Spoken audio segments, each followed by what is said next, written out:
Hello YouTube. On February 19th, 1942, FDR signed an Executive Order 9066, which led to the formation of war relocation detention camps. And I am about 250 miles east of Los Angeles in Poston, Arizona. It land within the Colorado River Indian reservation land, but on this site was one of the relocation camps where people with more than 1/16 Japanese ancestry were relocated for about 3.5 years. Of the men here, 1,200 of them volunteered to join the military, and as you may know, that they served very honorably, and their unit was the highest number of or highest awards and medals and such. And this, in the late 90s, a group of 8 men from California put up this monument to them on the site, and the tribe or the tribes gave them a 99-year lease for this. And the bottom is to look like a Japanese lantern. The top has that interesting spout so that water will, the infrequent rains will come off and not stain the monument. And I'm going to come in here and look at some of the different plaques that are on here.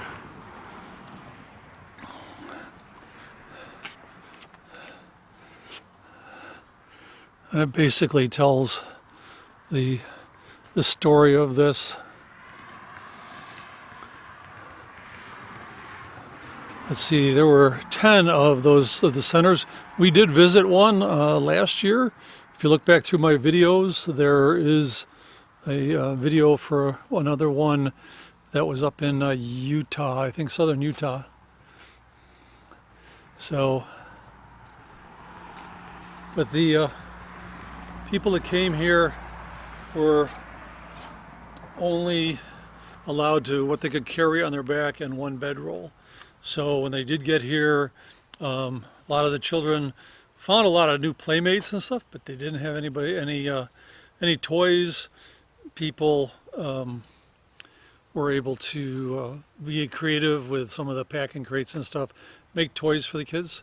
That first fall, they started a school in one of the barracks, made desks out of the old packing crates and such. It was taught by a young college student who was one of the detainees. They had an irrigation ditch was dug through and to water the crops. And as a matter of fact, I'm not sure if that's the one that runs down the other side of the road there, but they were able to fashion a swimming hole out of with the water coming in, and they were able to get by. But I mean, it was a terrible, terrible chapter in American history, is that we stripped natural-born citizens of their citizenship, took away farms and businesses and their homes. When 3.5 years later, when they were able to return home, that stuff wasn't theirs anymore. It basically been given to other people. So a very shameful thing, but this monument, like I said, is one of those areas. And you get an idea, these people came from the coast, California, and Washington and Oregon, and then ended up here. This, of course, the one up in Utah, they had to deal with snow, very bad conditions. Down here, it was heat, and it does get very hot down here in the summer, which is why I'm never here in the summer. Very infrequent rains, like I said. So anyway, this monument's about 25 miles north of Ehrenberg and off of I-10, just before it crosses into California. Like I said, the Colorado River is right there. It's about 15 miles south of Parker. So if you happen to be coming down Indian 1, which is the route through here, stop and pay your respects to the people that had to endure what they had to. So I'm going to get on the road again. I know the videos are a little infrequent this time of year, but I'm really sitting down in one spot waiting for a couple of events to happen, and then I'll get back on the road and we'll see. But for now, see you later, YouTube.